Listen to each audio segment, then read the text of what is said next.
the boat.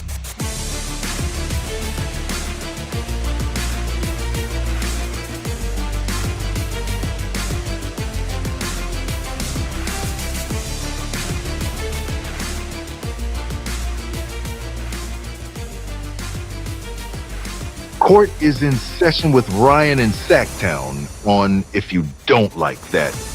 Now, Ryan in Sacktown. Oh, must be Rhino.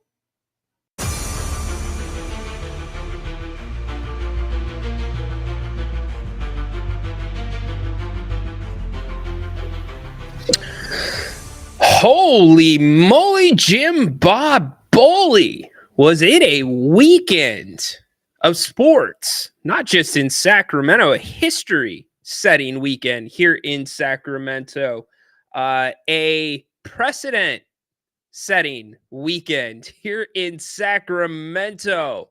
So long, Royal Al. Goodbye.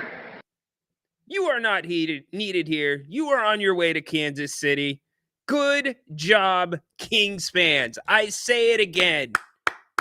Great job letting your opinions be heard and getting that shipped out of here. Now my buddy who lives in Kansas City has to deal with that thing. Don't be surprised if that thing shows up at your local Spirit Halloween stores as a costume. In fact, it might be the #1 selling costume in Sacramento next year. What an awful idea by the Kings, and they tabled it. Thank the Lord. Oh my gosh. Where to start? First off, I want to get you all involved here. It is a busy day of content starting right now. Kings Court, happy to be with you. Could not wait for this broadcast to start. You've got Kings basketball tonight. Kings and the Hawks. Very undermanned Kings team. No DeRozan. Well, DeRozan, he is out. I've heard DeRozan's out for this one. Sabonis, game time decision. I'm hearing he's going to be out too. So we're going to see much of what we saw on Saturday night against the Utah Jazz. And De'Aaron freaking Fox, what are we going to say about this dude? The bender that Foxy has been on over the past week, it hasn't even been the 60-point performance. It hasn't been just the 49-point performance. It's the way he has been playing basketball. I talked about it. Him and Luke Laux. Luke and Foxy really close. Those that don't know, Foxy works out with Luke. He is his player development personal coach on the coaching staff, and they sat down. They did a film session together, and Luke pointed out the differences of when he gets to the paint and when he blows by his guy, and we have seen the fruit of that work. It is clicking right there, clicking for Foxy. We're going to talk about that. Keegan Murray. Okay. On the post-game show on Saturday night, this whole Keegan thing, we're going to go into depth a little bit more on this. I am tired.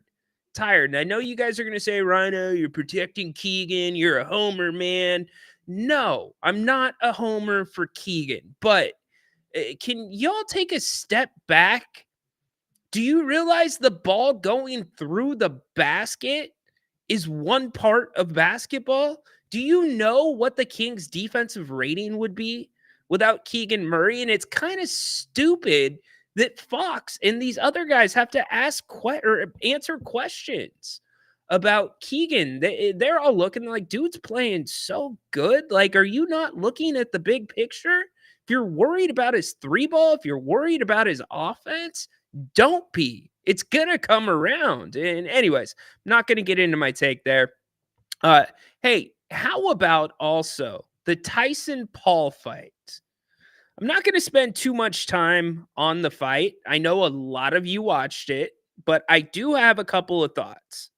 I'm going to save those for later in the show. And we are debuting a new segment. We are going to set up the new segment. It's going to be on Fridays going forward, but I have a feeling everybody's really going to enjoy this one. It revolves around the NFL, and my guess is nobody is going to see saw this one coming. It is really good, really funny, and surprising. It was shocking to me what happened and how this came about. We'll get into that as well. So a lot going on. How are all of you? We haven't even talked any NFL. Seahawks beat the Niners. Where does that leave the 49ers? Look, are you surprised the Seahawks beat the Niners? I'm not. I'm a Seahawks fan. That is a split every single year. Those two teams know each other so well. Rarely are you going to see a sweep of that series. So they split again, 1-1 on the season. So much other things happening in the NFL. How about Danny Dimes? No more Danny Dimes. He is getting benched in New York. The Danny Dimes era is over in New York. And this is not one of those things to me where, Danny's going to come back. It's not Eli Manning where you bench Eli and then Eli has to. And no, Danny is done in New York. This is a wrap for him. So we get it all started. Happy to have you all here. By the way, I said we have so much content today. This is the first of 5 shows on the platform. Later, actually, in just a couple hours, Napes will be here. Open forum. He's going to want to talk about the NFL, I'm sure. He's going to talk Kings. I didn't even mention the Stockton Kings. I've got a lot of thoughts on them as well. Your calls, too. We have not been getting a lot of calls lately. Come on, call the show. Want to hear from you. Brian, I am wrong. I was sorry, Brian. I am still sorry for not wanting to take your call on the post-game show. You killed it, dude. You brought up a good point.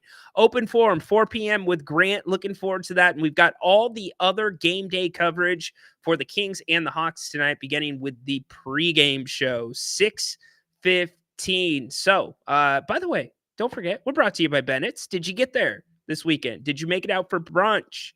Did you get some prime rib? Let me know in the chat. We'll talk more about them later. You can go to Bennett's Restaurants.com. Learn more about all 3 of their restaurants in the greater Sacramento area. Chat, I'm going to get with you in just 1 second, but first we are going to the phones. We got to take the halftime show graphic down, but Jerry will be here at halftime.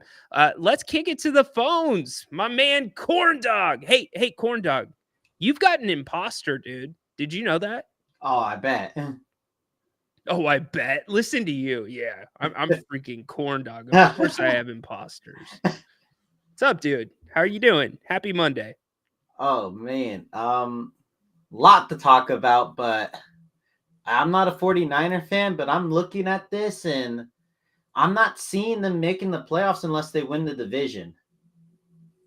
And the division's getting better, and they're standing pat / getting a little worse.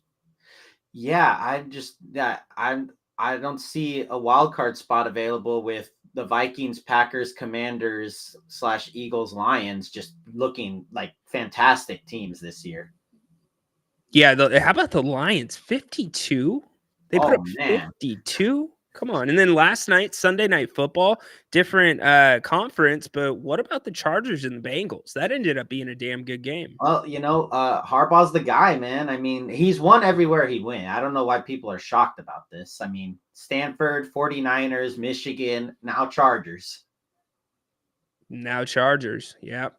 Yeah, there is no reason to doubt what the Harbaughs can do when it comes to football and game planning and game managing. Like, they're fantastic. Jim and John, they're always going to be really good. They're going to be tough to beat. They both play great stout defenses with great run games, and you win a lot of football games that way. I agree with you, man. Give me your minute thoughts on, or give us a rundown really quick so I don't have to do it. What do we need to know about college football this last weekend? Well, the SEC is crazy this year. There's no elite team, and they're all with like 2 losses.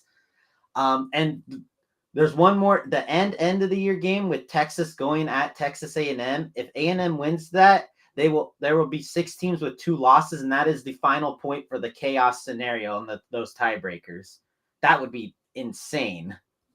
It would. Do you think Boise having a close game hurts them against San Jose State? Boise just actually got the biggest favor ever because of BYU's blunder.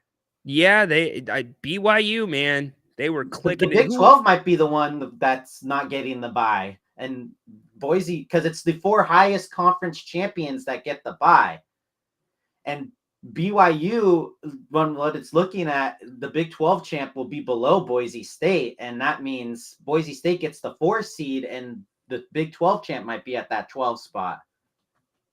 Who knocked off BYU again?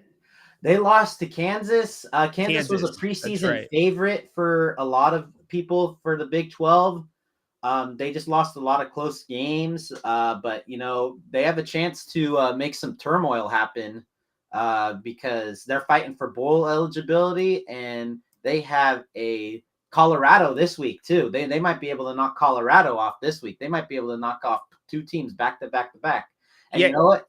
That's a great way to say, you know what, we didn't start the season we wanted to, but we knocked off some dogs.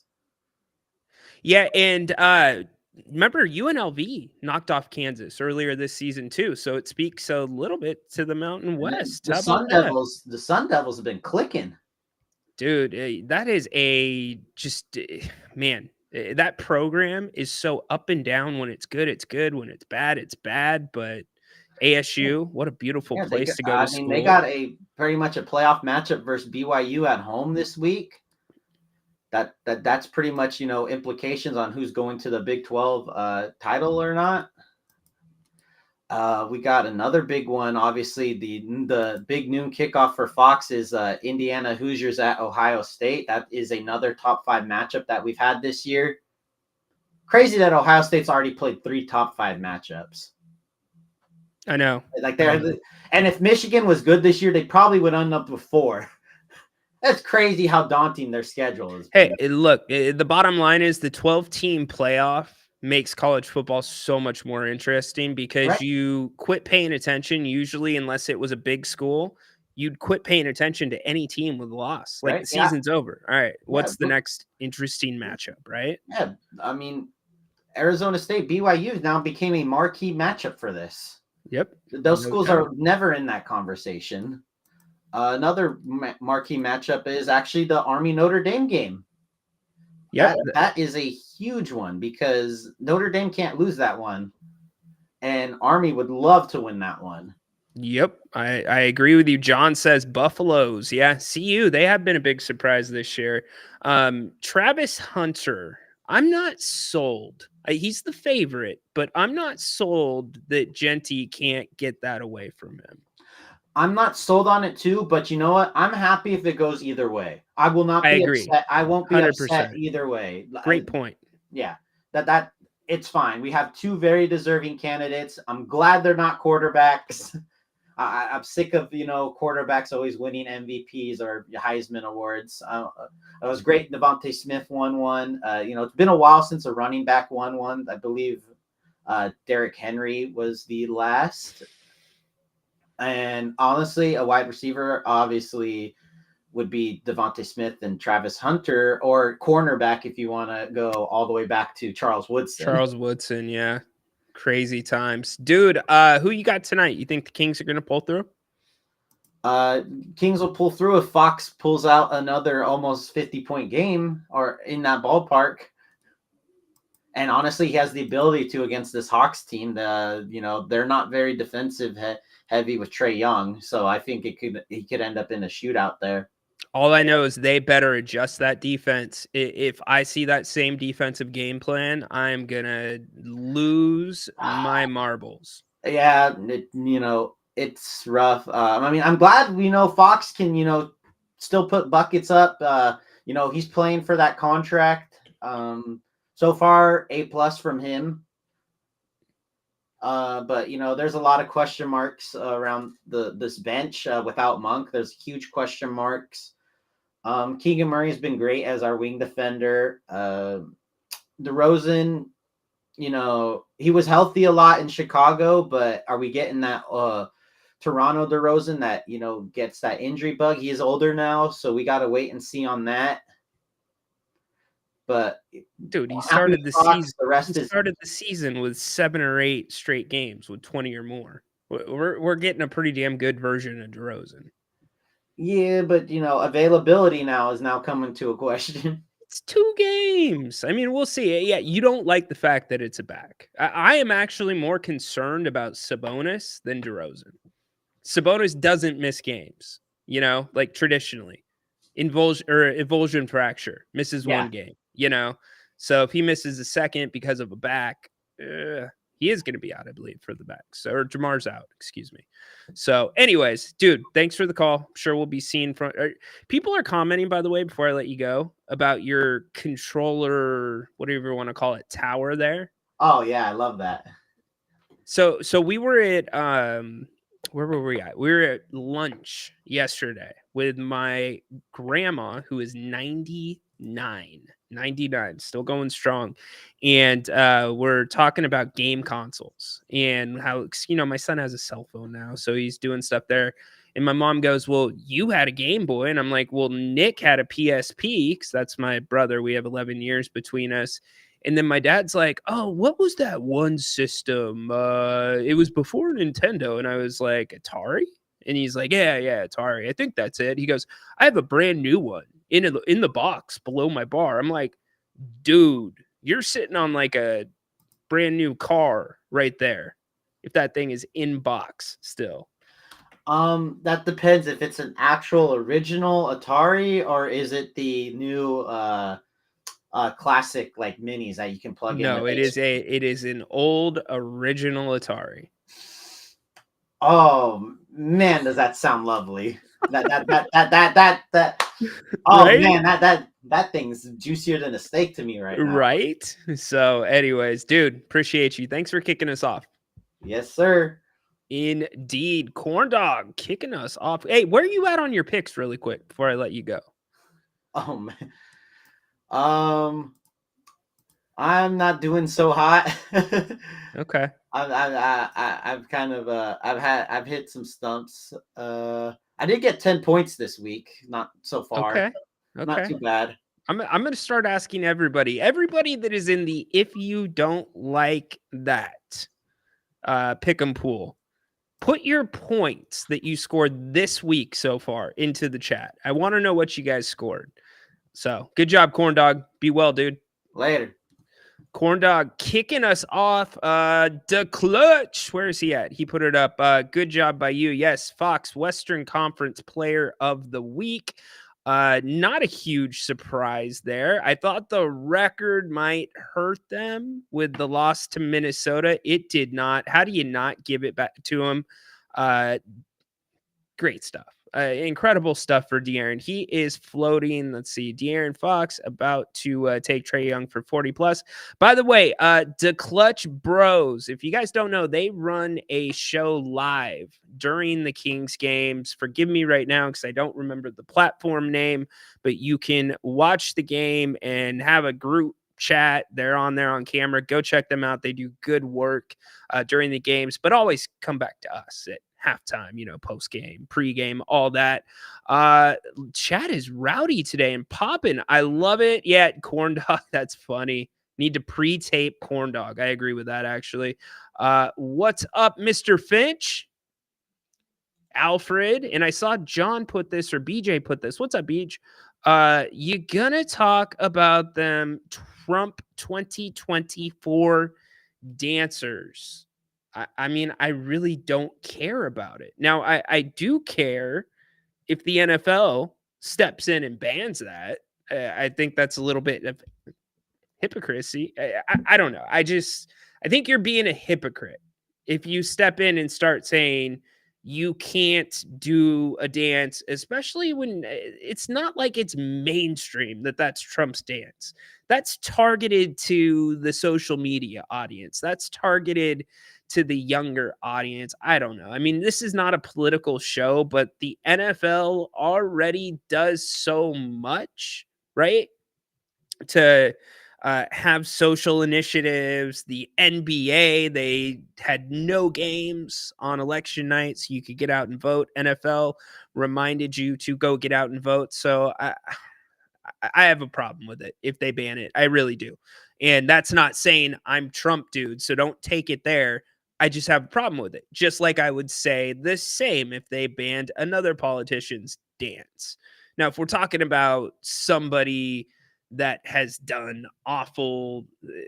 Okay, yeah, you know what I mean. You know what I mean. If it's something that is, if somebody was doing an O.J. Simpson dance, okay, that had to do with anything around this region of the body, that's a problem. You ban it. A shuffle? Come on, man. Cheers indeed. Yeah, a lot of people thinking it's going to be a 40 burger tonight for Foxy. Here, let's talk about Fox really quick, because this is the most impressive thing to me for Fox. So we all know about Fox's 60-point performance against Minnesota. This was his shot chart, y'all. That was Foxy's shot chart. I have created what I like to call the Fox formula. The Kings and De'Aaron Fox, you see the best versions out of both of them when De'Aaron's three-point attempts are in the same neighborhood as his assist. Though that is the shot chart. Look at, he's got 1, 2, 3, 4, 5, 6, 7, 8. I believe 8, because I'm kind of counting on the fly and looking at a couple things. Shots from beyond the arc, and he scored 60 damn points. What did he go do against Utah? Look at what he does against Utah. It's the exact damn same thing. 4 shots from beyond the arc. That is a beautiful, beautiful shot chart. And I get the counter argument that, okay, well, the floor is a little bit more spaced because there's no DeRozan, there's no Domas. I don't care about the spacing. Fox can get into that region, the painted region, inside the arc anytime he wants. This was De'Aaron after his latest big game. 109 feels like it's so far from 110. Like, it's crazy. But I mean, like I said, man, it's just being able to get downhill and touching the paint, I feel like has worked wonders. And, you know, whenever you're able to do that, you're able to get, you know, one to the rim.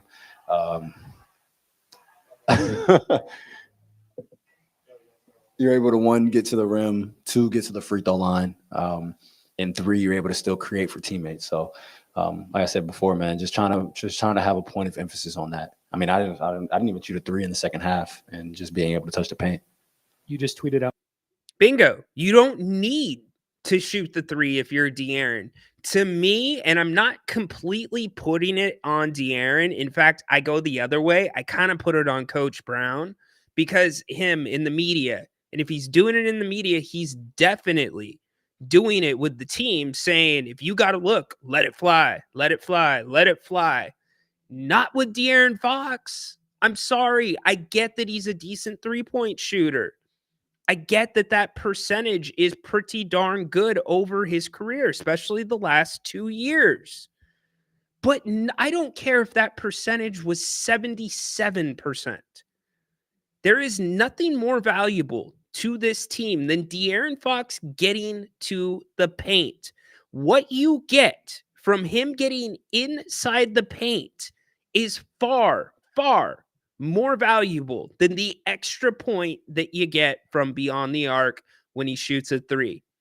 You get to the foul line, which then not only gets you 2 free throws, allows you to get a quick little break. It allows you to set your defense on the other end. In fact, the Utah Jazz shot 14 free throws in the third quarter of the game on Saturday night. The Kings did not have a single free throw until the 158 mark. They ended up shooting 7 in the period, but that was the period that damn near brought the train off the tracks for the Kings. The offense stalled. The flow stalled. The energy came to a complete halt because Utah was able to set their defense every single time, it felt like, on their way back to the other side of the floor. So what De'Aaron's doing is nothing that he can't do every single night. And I'm not saying point production-wise. I am saying style of play. And guess what opens up for you when you play that style for De'Aaron? It is the 3 ball. That opens up even more. So, an incredible performance, an incredible personification of what an all NBA version of De'Aaron Fox looks like. That is when I think of all NBA, when I think of superstar, that is exactly what I think of. And that is what De'Aaron Fox has been really this last week. The way he played in Phoenix as well. It has been an incredible week for him, and I hope it continues. The team needs him. Maybe this is a good thing. This is a silver lining, and we'll talk about some of the other guys that ended up getting some minutes. If you watched the pregame show on Saturday night, I said you're probably going to see Mason Jones before you see Keon Ellis. You did. Mike Brown went deep into his bench. In fact, 11 in the first half. We got our first look at Orlando Robinson on Friday night. There was a lot of questions about Orlando. I said, hey, he's in Stockton. They sent him down to get some run in. These G League guys, some of these two-way guys, even Colby Jones, who played yesterday in LA against the South Bay Lakers, they're balling out in the G League. They're playing very good basketball. I'm going to talk about them more later, but Orlando Robinson brought a spark to this team the other night, and he showed flashes of actual athleticism at the center position, something completely different than this team has had in the last, and do not start and tell me that JaVale McGee is athletic. No, JaVale McGee can jump. That is about it. He can jump and he is long. Dude has 2 left feet.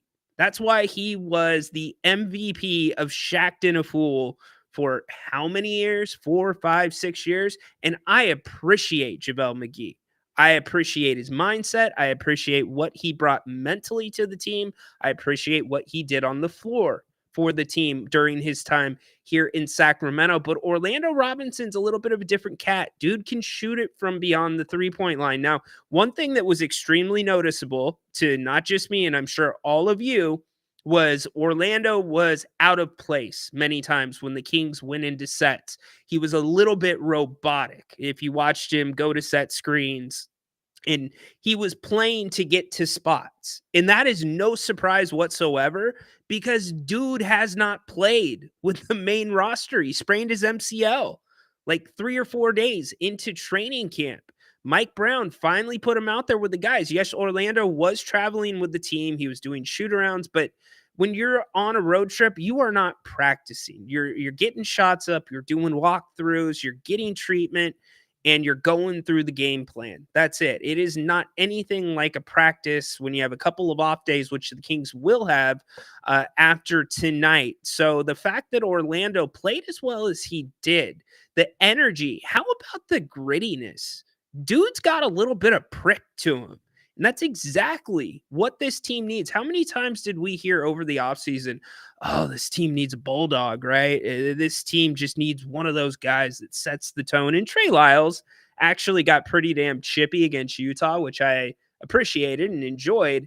But Orlando has that type of feel. Now, if he can stretch the floor even more and be able to shoot the 3 effectively, I like it. The team was not hesitant to go to him either in the post. Same goes for Isaac Jones. I thought Isaac Jones played some really good minutes in the win against Utah. And back to Stockton really quick, what a lot of you don't realize is Orlando played Friday in Stockton to Sacramento for his Sacramento NBA debut, and then on a plane to LA to play for the play against the South Bay Lakers for the Stockton Kings. Same thing with Isaac Jones.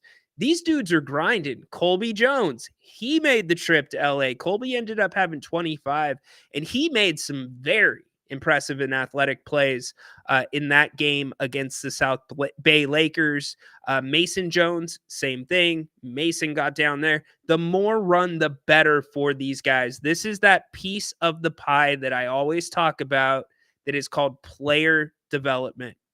Stockton has done an excellent job developing young guys, not for star roles in the NBA, but for the minutes that they might get if they need to step in a game in Sacramento. The moment is not too big. They stay ready. That was Keon's mindset all the time last year. That was Mason Jones's mindset. I talked to Mason numerous times, and that's what it was all about. It was the mental piece. Same thing with Kess. Anytime I would talk to him in Stockton, be like, dude, like, how are you doing this? How are you staying ready? How are you bouncing around? And mental piece. These guys stay ready. That's because they are being prepared the same way in both places. Going to Stockton prepares them better for Sacramento, and being in Sacramento makes them a bigger asset for Stockton. It's a beautiful process that Gabriel Harris has put together. That Stockton piece is humming. I can't give them enough credit. They are athletic. Don't forget about Boogie Ellis down there, who played a decent game yesterday. Telling you, this Stockton team is fun to watch. They are 3-1 on the season. I say it all the time. Get to Stockton. So a lot going on today. I don't want to neglect the chat. I appreciate all of you for being here. You can call the show as well. I know that's hard. Most of you are at work. You're doing other things. But definitely get involved with the show. Remember, we've got a lot more on De'Aaron Fox and the Kings coming up. I've got a ton of audio there. Also, we're going to be talking about the new segment that we're going to be debuting here on the show beginning Friday. And that is actually why I want you guys, if you are in the league, you guys and gals, if you are in our If You Don't Like That Pick'em League, do me a favor and put your record this weekend so far into the chat. I want to know what it is. Rhino, tell me about Boogie Ellis. I'll talk to you more about him here in a little bit. Kind of random, but anybody else think it's odd Bronny is only playing in home games? Dude should travel with the team and get more minutes. Bane, what are you talking about? Are you talking about the South Bay or the LA Lakers? Let me know. Dennis, Atlanta is 7th in the East. Kings are 8th in the West. Yeah, we've got the ESPN updated standings and analytics for the West. We'll throw those up as we go through the chat right now. There they are for you. You can see what everybody in playoff and play-in contention is doing right now. Dennis hopping back in. Yeah, I get you wide open, but tell Fox, come get your rock. I'll send a pic. What? Okay, I'm lost on you, Dennis. Kevin. All right, one time. Acknowledge me. One time, it is a sexy shot chart. I'm telling you, dude. No banning celebrations. Keep it short and go on with the game. I agree with that. I 100% agree with that. When celebrations become like a short play with acts in between them and intermissions, it's too much. Get in, get out. In fact, the defenses that run like 90 yards to go huddle in front of that camera, that's starting to get a little old. That is starting to get a little played. Almost as old as Mike Tyson's butt cheeks on Netflix. And how about Netflix not being ready for the bandwidth? I mean, are you kidding me? Come on, Netflix. Alfred, okay, cool. I agree with you. NFL is getting too woke. Yes, it is getting woke. And look, I'm not politics guy. I'm not, I rarely go into that. You probably get a little bit more of that from Grant than you get from me, but I'm done with that stuff. I don't want to see it. Can't stand it. Just play the damn game. What is the NFL going to find players or going to tell teams not to do the Trump? That's the thing. Okay. That's the slippery slope, right? Like, because there's no, and let me play for those that don't know what I did in a previous life. I was in the legal realm. Okay. Before I followed my dream and started doing this. But how can you definitively connect that dance to Trump? How can you? That's the first question I'm going to ask if I am the NFLPA and one of their attorneys. Well, are there other dances similar to that? How do you not know that they're doing that influencer's dance? How do you know they're not doing the dance from this movie? Okay. Well, then the next thing is, oh, guess what? That, backflip that person just did. Well, there was a politician that did a backflip. And so here you go, NFL. You got to ban the backflip too. Well, no, we can't ban it because you banned the Trump dance. You see where it just goes off the damn rails? The NFL, stay in your fucking lane. Like, stay in your lane. The fact we talked about it on the show last week with them retroactively fining Nick Bosa for wearing the hat. Stupidest decision the NFL could have done. Stupid. But I guess it continues. If you're talking about blaming a dance or banning a dance, I'm done with it. Done with it. Don't want to be seeing it anymore. Derek, what's up, my man? Welcome in. Fox driving and having a bunch of shooters around him without DeMar/Sabonis is interesting to watch. Now, okay, here's the interesting part of that. This is the interesting piece. Y'all remember the people before the season, the quote unquote unnamed GMs, the pundits, the talking heads that said DeMar DeRozan will not work in Sacramento? Well, now we have another round of it. If you haven't heard, there's a lot of people speculating, asking the question. See, De'Aaron, 60 without DeMar, 49 without DeMar and Sabonis. DeMar's holding Fox back. DeMar's holding the offense back. See, we told you. Stop. Just stop.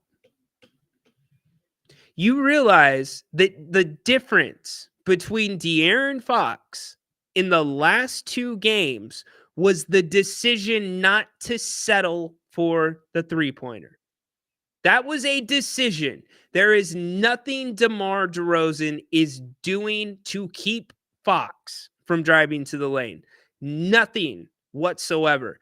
And as for your role players, as for your Keegan Murrays, let's kick this around really quick while we have a few minutes. I have put together a little chart for everybody. We had somebody call in, Zach, who calls all the time. I hope I put this in here. Let me make sure. I don't think I put it in. So hold on. Let me add this in. So we have a caller. His name's Derek. Calls in from time to time. As of late, he's been getting a little bit more animated with his takes. He's been putting his opinions along with his name in the space when you come on the show and call.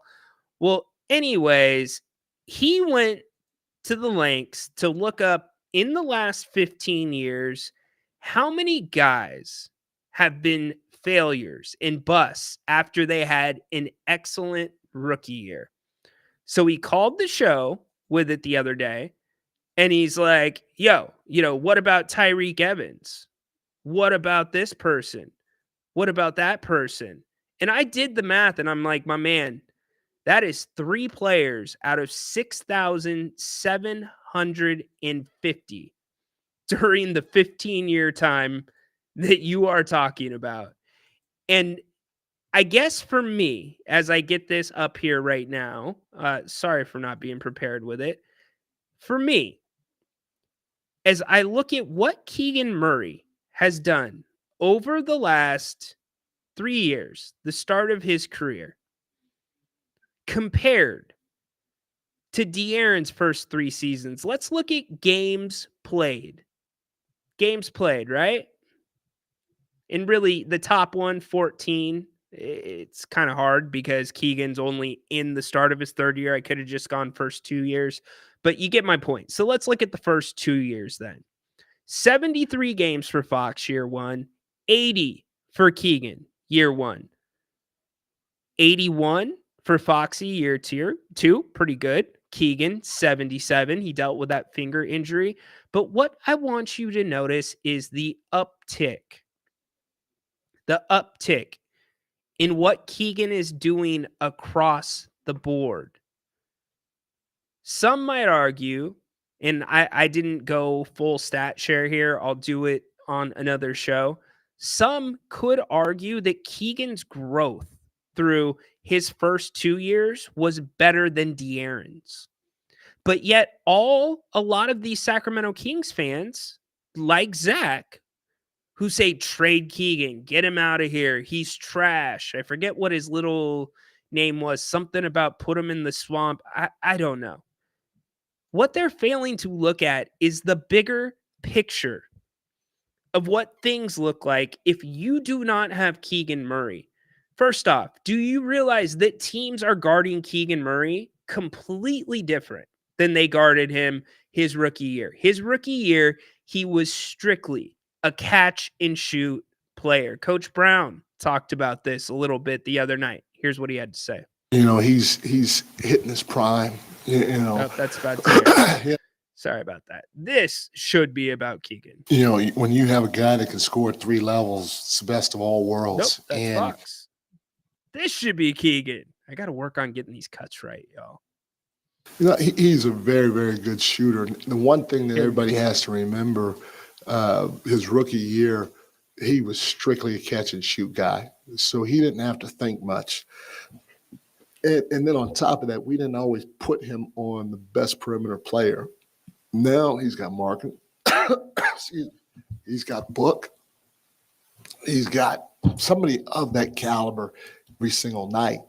And then we're asking him to rebound. We're asking him to run the floor. There's a lot we're asking him to do. On top of that, he's growing. He's growing his game. And so no longer is he just going to sit in the corner and wait and catch and shoot from the three-point line. He's going to take some other shots, and to a certain degree, we have to live with it some while he continues to grow and get his legs and his mind and everything underneath him. Mike, you mentioned. And that's the thing. This coaching staff has asked Keegan to do different things. And I've said that a couple times already today. But Keegan's player development in the offseason was completely targeted at shot creation. And it wasn't just shot creation, it was creating space. So a lot of the workouts that Keegan did throughout the offseason were about creating that room so he can get his shot off comfortably at the spot that he wants to get to. I was told he was working really hard at the elbows in the offseason. And if you've watched him play this season, maybe you might even see it tonight. He's trying to get many times to that elbow position, and he really likes a one-footed fadeaway. That's a shot that he feels like he has in his bag from those two spots. And we've seen that shot go in a couple of times. So to me, the struggle for Keegan, you can talk about the missed threes. He needs to be better. But those threes are different threes than he was getting rookie year. So that's going to be a continuation. That's going to be a progression in his game. Because remember, is this thing still on? Dude is 14 games into his third season in the NBA. 14 games. I feel like many Kings fans are judging this guy like he's played in 4 All-Star games. He hasn't. Are the expectations too high in the fan base for Keegan Murray? Name me the last rookie that's not named Tyrese Halliburton that has come out and had a better 3 years, 2 years, and 14 games in a Sacramento jersey than Keegan Murray. Who was the last one in the last 10 years? Good luck finding a name. Good luck. So the onus for me is on the coaching staff. The coaching staff has put together plans, plays, structure to get Kevin Huerter involved. The coaching staff has done the same at times for DeMar DeRozan to get him to his spots. You know who they haven't done it for? Keegan Murray. The coaching staff, especially in games like tonight, where you are going to be undermanned and without definitely two, maybe three of your big four, you need to help that young man grow. Don't just roll the ball out there and say, make a few plays, because as I said before the Jazz game, you have one creator on this roster right now, and that is De'Aaron Fox. Everybody else on this roster is a finisher, not a creator that isn't hurt, I should say. Malik Monk, creator. DeMar DeRozan, creator. And obviously they finish too. But the coaching staff needs to put more structure in to get Keegan open, get Keegan going.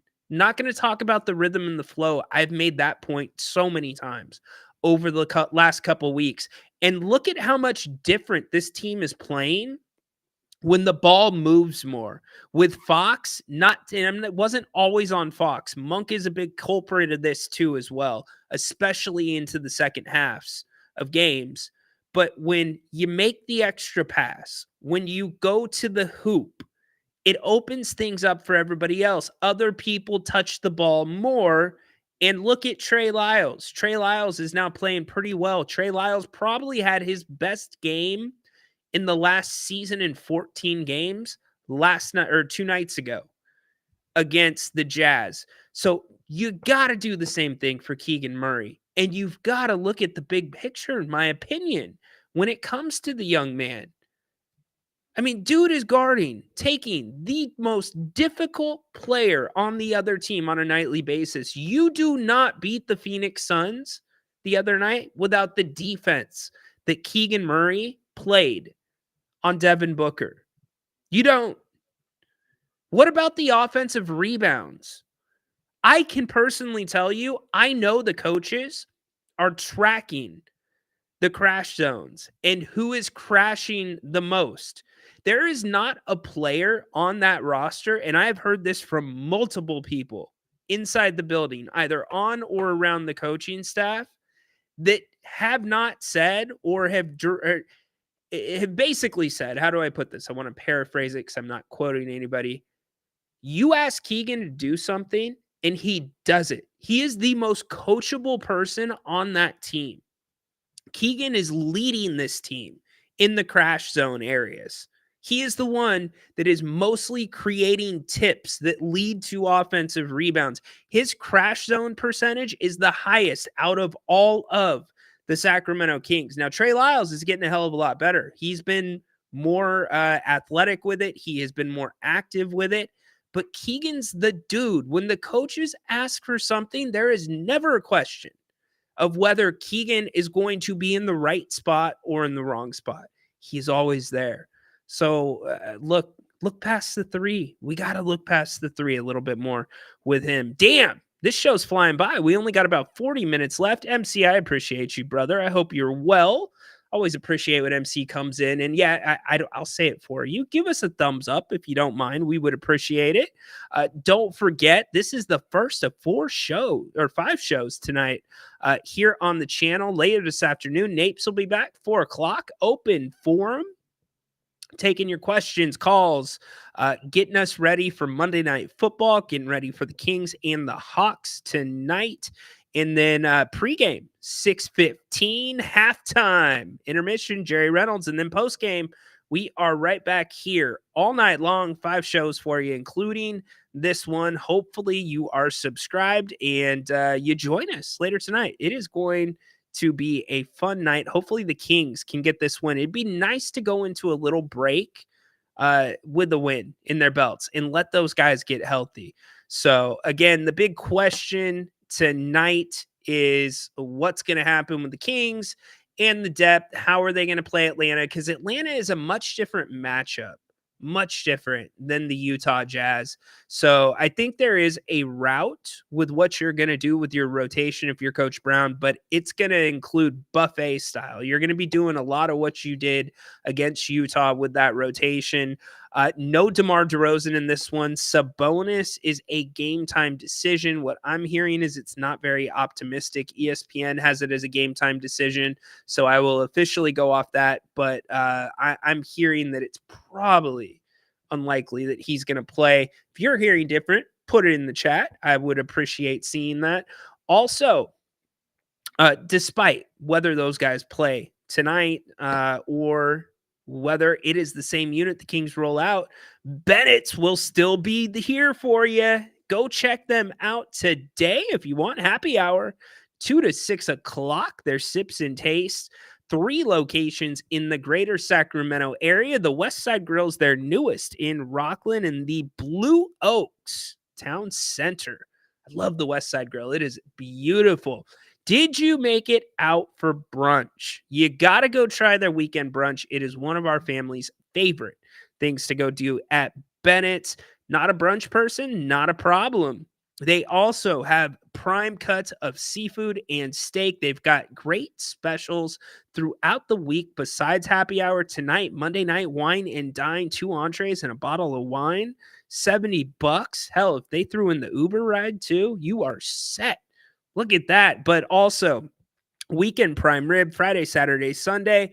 And do yourself a favor, go to Bennett'sRestaurants.com if you are thinking about not cooking this Thanksgiving. If you're thinking about dining out on Thanksgiving Day, they will be open and they are taking pre-orders for hot and ready family Thanksgiving meals for you to bring home, kick your feet up, watch football, and let Bennett's do all the work for you. Those go quick. So like I said, get to Bennett'sRestaurants.com. When you go in, let them know that you heard about them right here on If You Don't Like That. Huge thanks to Brian, Margot, the entire team, the servers, the waiters, the bussers, the bartenders, the hostesses. They are all so great. The service there is excellent.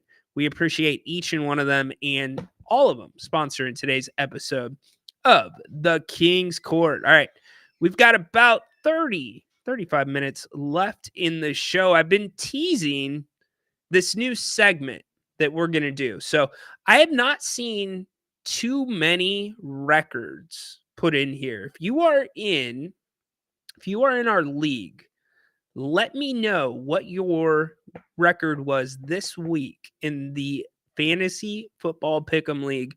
Mark, one guy can't carry a team for a whole year. Need those pieces like DeMar, who is almost automatic from 15 feet and in. Certainly.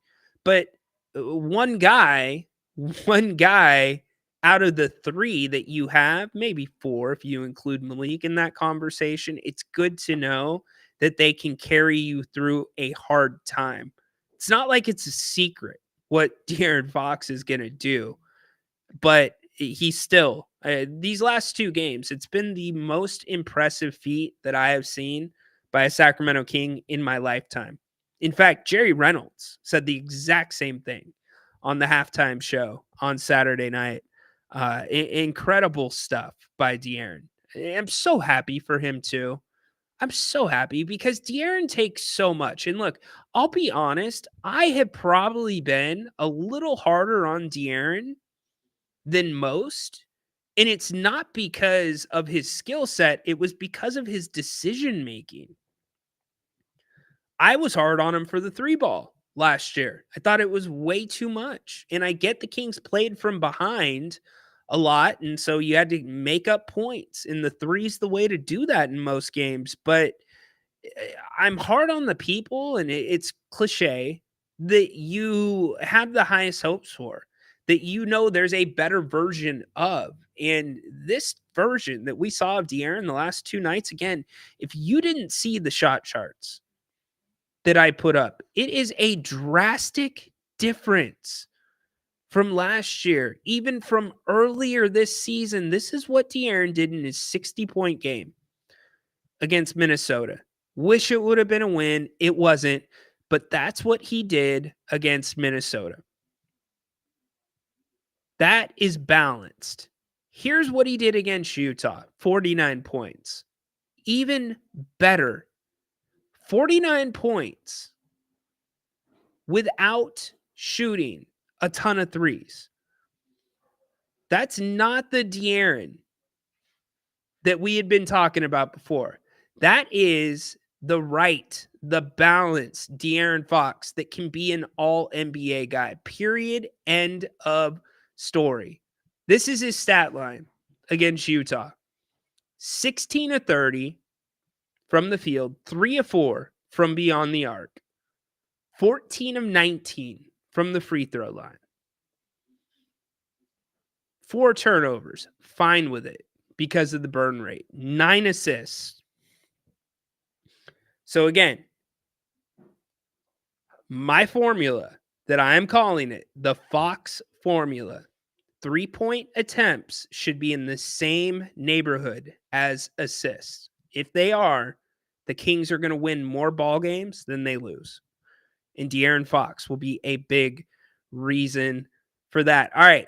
Busy weekend, by the way, in the NFL. Busy weekend. We'll get to Tyson and Paul to end the show, but I have teased this long enough. So, how did you do on your picks this weekend? We've got our If You Don't Like That NFL pool, which is a lot of fun. If you don't participate in it, we would love to have you in it. It's a little bit late to probably win the prizes, but you could still make your picks and see how you do mid-season against everybody else in the league. Peter is our reigning champion in the league, so much respect to him. And the winner this season gets 2 $100 gift cards. One donated by Jay Griffiths. So Jay and Kathy, thank you so much for that. And another anonymous donation to the league. Not going to say who it was from, but also $100 to a very popular and actually our family's favorite coffee place here in Sacramento.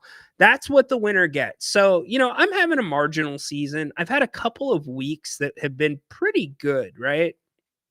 Where I have led the league in picks. I think I had like 13 points one week, and then the other week I had 11 or 12. But, I was sitting 30th coming into this weekend, and I'm like, I got to shake something up. At first I started going with my gut. That's how I had those 2 good weeks. And I'm like, okay, I'm not even going to look at the spreads anymore. I'm just going to go with my gut, because you're not supposed to go against your gut, right? And so then I was like, well, we're partway through the season.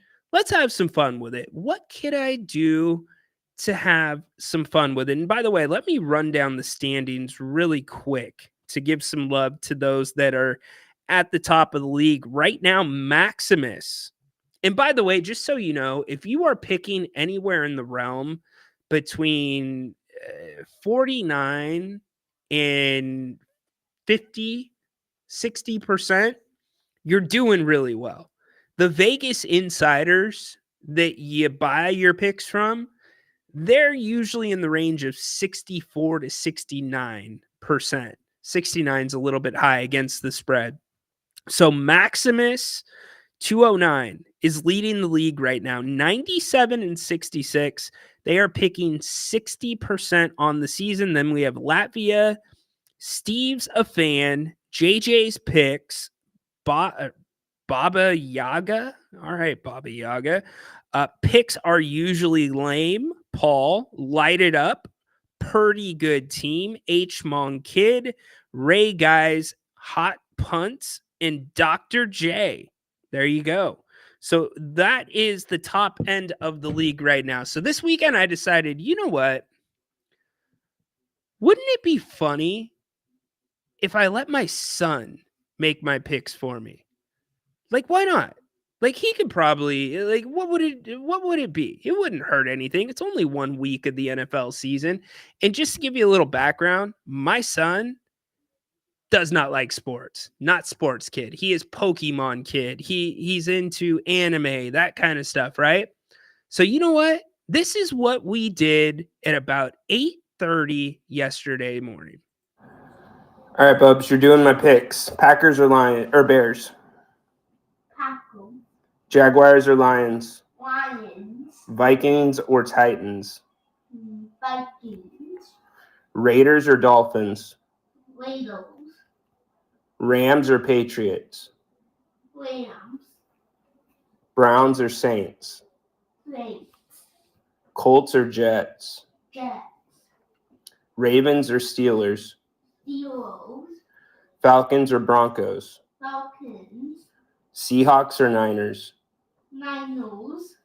Chiefs or Bills? That one hurt. Bills. Bengals or Chargers? Chargers. Texans or Cowboys? Cowboys. Yes, Johnny Finch. He went with the Cowboys tonight. You know what that kid did against the spread?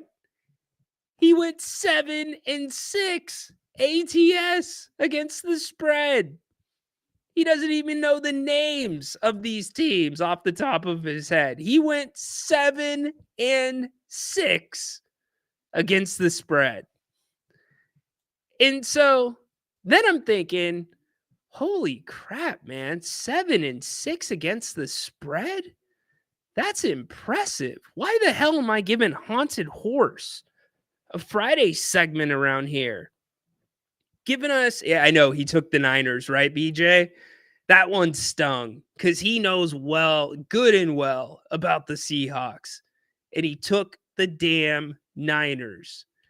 So then I'm thinking, I'm not going to put my 10-year-old on my show. That would not be responsible. I don't want him around on the internet on an internet show this early in his life. But then I was conflicted. I'm like, dude, this kid's 7-6.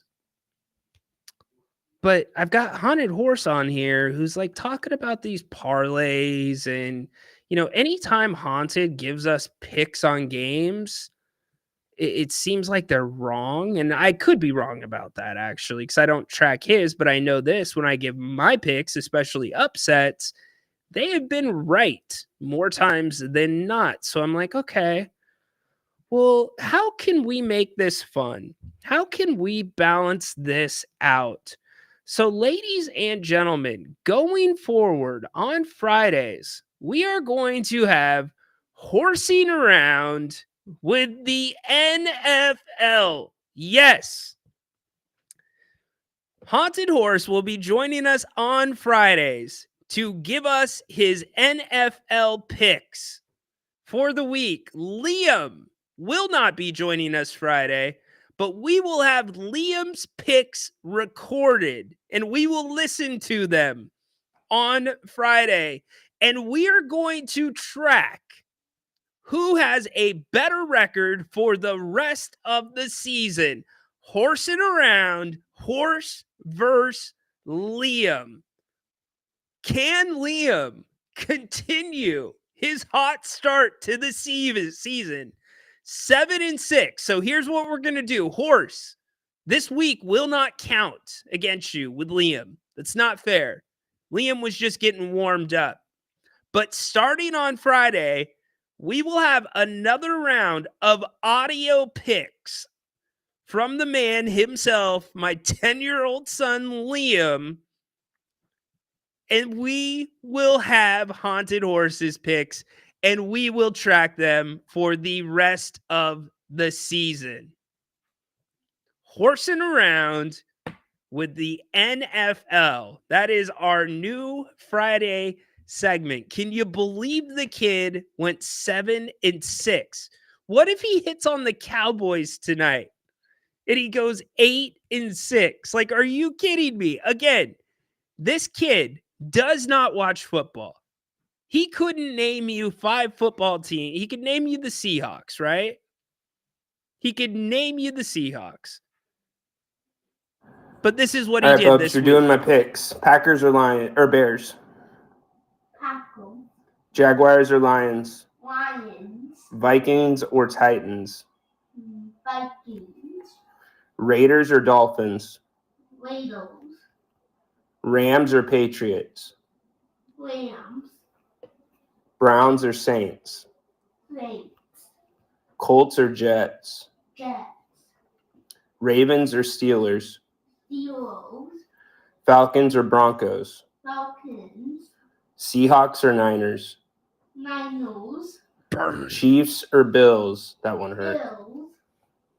Bengals or Chargers? Chargers. Texans or Cowboys? Cowboys. So there it is. Welcome to the new NFL segment for the second half of the season, horsing around with the NFL. Yes, BJ, horse picks wives. He does indeed. He absolutely does. Liam getting some love on the channel. Liam Horse is around 17% for the year. Yeah. You know what, Haunted Horse? He goes, you know why I'm 17%? That's what he said. Y'all remember this. I think he said it on air. He's like, oh, well, I didn't know it was against the spread. And I filled out like 2 or 3 weeks in advance. Nice. I'll go with Liam. Yeah. Acknowledge me. Acknowledge that kid, man. Should I just start recording Liam's bets and just selling them? I mean, the Liam line, if you are chasing really hard, hit up my 10-year-old. He knows better. Haunted Horse tracks his points and recycling money. Right. Rack Liam. Yeah, I agree. You guys think Liam's going to dunk on a horse the rest of the season? We will see. We will see. It's going to be fun. So Thursday night, we will get Liam's. Well, actually, Wednesday night, I will record Liam's picks. He's got to have a pick for the Thursday game. So my portion, just so everybody's clear, my portion of the if you don't like that pool is being taken over by my 10-year-old son. So there we go. Liam is 7-6 on the week. Will he make it 8-6? Yeet. I agree. Absolutely agree. So good job, son. Good job. You have worked your way into a weekly segment on Dad's show. It was so nonchalant, too. This kid was just sitting there eating his waffles, having a piece of bacon, nice cold glass of milk. And he didn't even know what I was asking him. I'm like, hey, Liam, just give me a name from the 2 that I'm about to read you. I'm going to do it like 16 times. Just give me a name. And he just gave me a name, right? You guys heard it. He just rolled through it. I think you heard it on the recorded thing. When he said Niners, I was like, oh, that hurt. Like, come on, kid. Anyways, horsing around with the NFL. Horse versus Liam. Whose team are you taking? You got to get on one side. The pressure is on, Haunted Horse. If you want to keep your football segment here on the show for next season, you better beat Liam, my man. I bet you both of them beat Colin Cowherd. That's a given. But anyways, most definitely a facial on Horsey. No doubt. All right. Do you know what else was a facial? Anybody complaining about this? Come on. So, I'm here for a couple of things. I got a couple of things to talk about with the fight, You know, Tyson, Jake Paul. So Netflix puts it on, okay? And they had some buffering issues, okay? Not to be unexpected. After all, 60 million people tuned into this thing. Jake Paul coming to the ring in over $1 million of diamonds. Not just coming to the ring in $1 million of diamonds, fighting with diamonds in and on his shorts, fighting with diamonds on his shoes. All I could think about was, damn it, I wish I worked at AT&T Stadium and I was part of the ring crew in taking down that ring. I would be on my hands and knees with my cell phone, literally looking for grains, pieces, anything of diamonds. You know, some of those diamonds came off. Like, come on, man. I look, I'm all for Jake Paul. I've given you my take on him. I think he is the only thing that's keeping boxing relevant in putting eyeballs on the sport, okay? But you know what? When you put yourselves on a platform that you knew was going to be that big, can you do us a favor next time? Just a couple of things, boxing, since you are still trying to be relevant. Can you do us a favor and actually give us some decent commentators? Rosie Perez? Jones Jr.? Cedric the Entertainer? You know what was worse than that? What's worse than that is the event started at 5 o'clock Pacific. And I thought, there's no way that by the time the post-game show starts, that this fight won't be long and done. Like, done. It will have been done for 45 minutes. Well, guess what? 8:45 rolls around. I'm sitting on my computer, tracking the Kings game. Got the fight on to my right. The co-main event's already over. What do they proceed to do? They proceed to stuff 30 to 40 minutes of straight up buffer into it and made this thing a 5-hour broadcast. WrestleMania thinks a 5-hour broadcast is long. You're not gaining any new boxing fans by dragging out this broadcast. I mean, painfully dragging out this broadcast to where you're showing the same stars multiple times in the crowd, where it was too much. Everything you would have wanted to give boxing the rub, the quote unquote rub, you did the opposite. Now, the fight itself, it was exactly what most people thought it was going to be. This fight was all about expectations. If you went into this fight with dreams of Mike Tyson looking like he's 18 again and moving around the ring like a butterfly, it wasn't going to happen. If you went into this fight with dreams of seeing Mike Tyson knocked out, it wasn't going to happen. Same thing with Jake Paul. If you bet money on this fight and you lost money on this fight, you are an idiot. And by the way, if you bet money on this fight, I run a WWE sports book. Email me. I'll give you the lines for the next WWE pay-per-view. How about that? Come to my business. Idiots. And you know who's almost as worse? The idiots that filled the internet by saying, I can't believe I paid for this fight. You didn't pay for shit.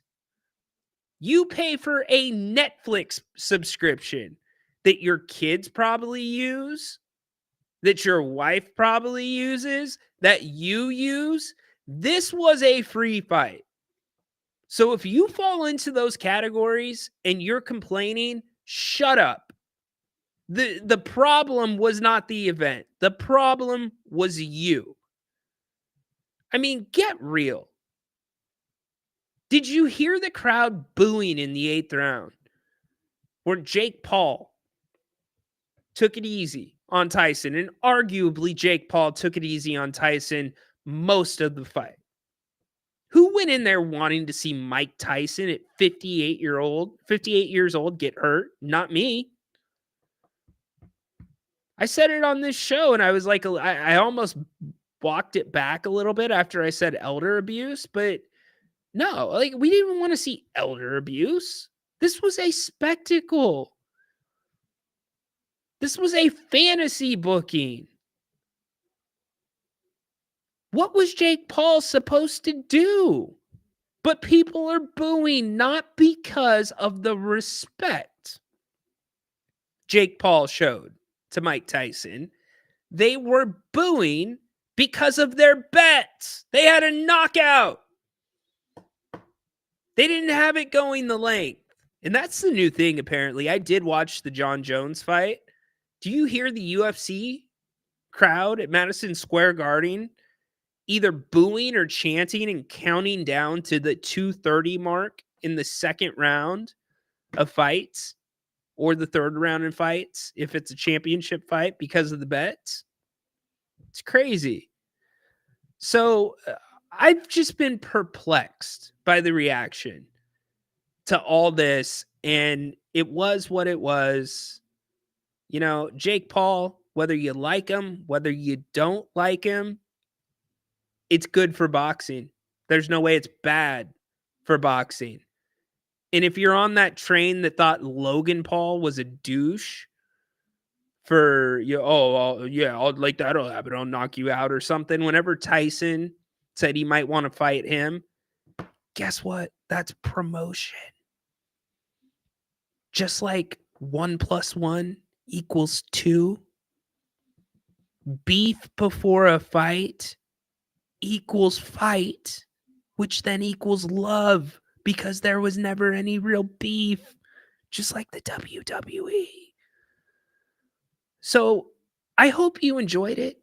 If you watched it and you had realistic expectations and you were watching for the spectacle, but man, did they fumble that thing. Bad look, the announcers. I see your guys' comments about Rosie. I mean, why did you have Rosie on the panel?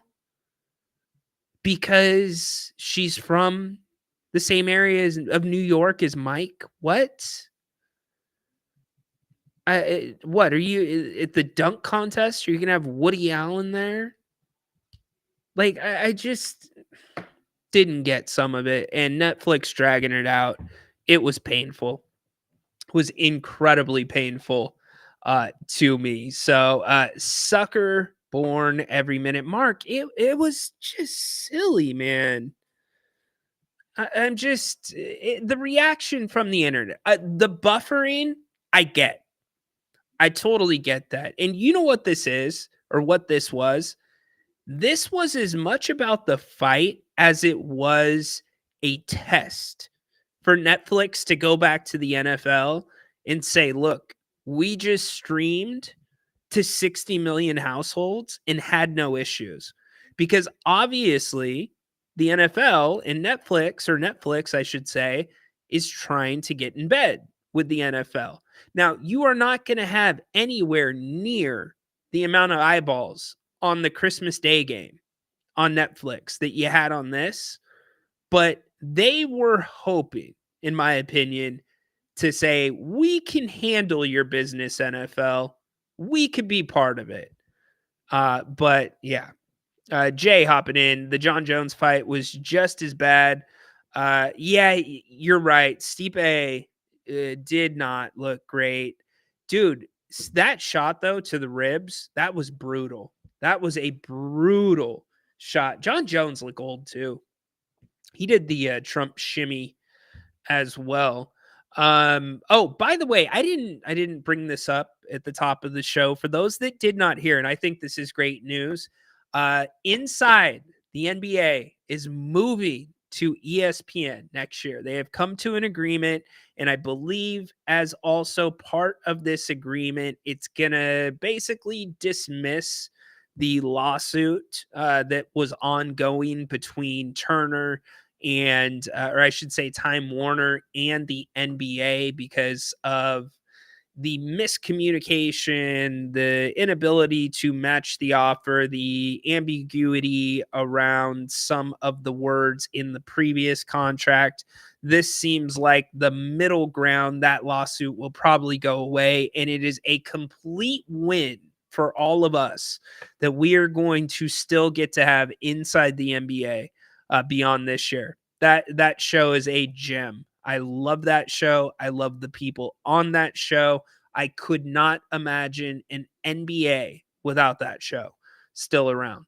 Let's see. Well, let's recognize a girl fight before that, though. Yes, good point, Dennis. I did not pay attention to it, but I heard a lot of good things about the girl fight. and I shouldn't even say a girl, the women who fought, and I saw the gash on one of them. That was brutal. Shaq lost money on it. Well, Shaq's an idiot then. Period. End of story. He's an idiot. Rosie looks like a heavyweight. Damn, Mark. I wasn't going to go there. Diamonds are forever, indeed. To defend my 49ers buddy Horse, he hasn't made any picks for the last 9 weeks. That's right. He gave up. He gave up on our Pick'em League, so you don't have to pay attention to that. But going forward on Fridays, you're going to have to pay attention to this. We are horsing around with the NFL. Liam will be making his weekly picks. We will pre-record those, audio only, not bringing him on the show. Horse will make his picks on Friday. He'll talk some parlays, and we will see who has the better record at the end of the season. We will do it through the regular season. What do you guys think? Do you think we should do every game, or should we pick like 6 games that they have to choose from? And it's going to be against the spread. It's definitely ATS. So we are going to see how it goes. And by the way, this is not a Horse thing. It's funny that we're doing it with Horse. Horse is a good sport. He's a hell of an entertainer. He grinds his ass off. Go check out his content at hollywoodrejects.com. He grinds. I have the utmost respect for him. I have learned a ton from him. He has helped out this channel, not just this show, but Grant shows a ton. So this is all in good fun, and I appreciate him for being a part of it. But we are going to definitely have a good time. All the games, I was thinking the same. Why not do all the games? We got to do a fantasy league. Yo, Jay, we have a fantasy pick'em league. You should know that. I thought you were in it, Jay. Kind of gave up on the league. There you go. No, I don't have time to do a fantasy league. I don't mean that with any disrespect. I have one, which is with my really close group of friends, and I'm even bad about like staying up with everything on that.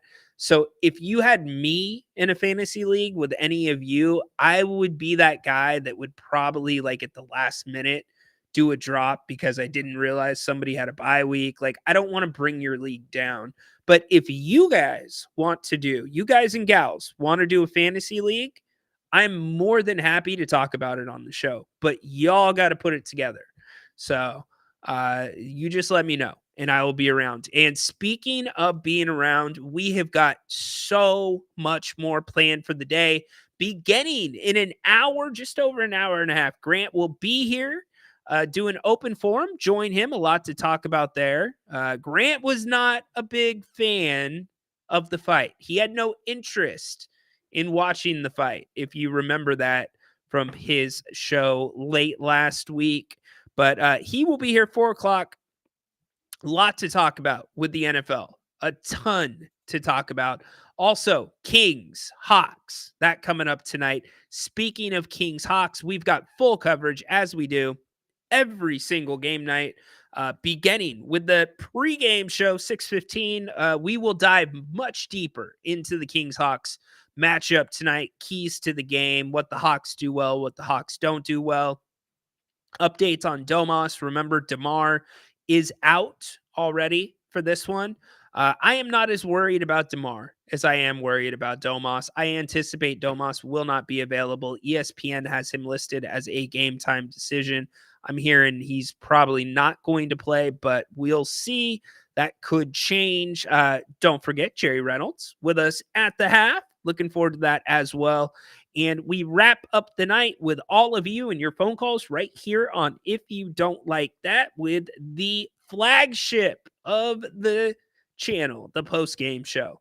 So make sure that you join us. We would absolutely love to have you along for the ride tonight and participating in the show later tonight in any of the shows. We appreciate all of your support and participation. That's what makes this channel go. If you haven't already, do us a favor. scan the QR code, subscribe to the channel. We're not going to be listening in on you. We're not going to send you emails. I'll just let you know when we are live, because we do a ton of content besides just our Kings content here on the channel. And if you don't already, follow me on the X at Ryan_in_Sacktown. That will also take you to the King's Court with Rhino podcast. Not just the audio from this show. You get exclusive shows over there, morning shoot-arounds where we break down information that I'm hearing, kind of a Kings Insider podcast, but for free, not charging you for it.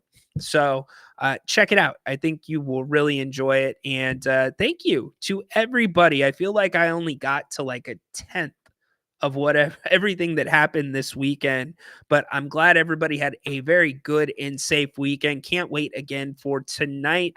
Kings take the hardwood against the Hawks. Please, no trap against Trae Young again.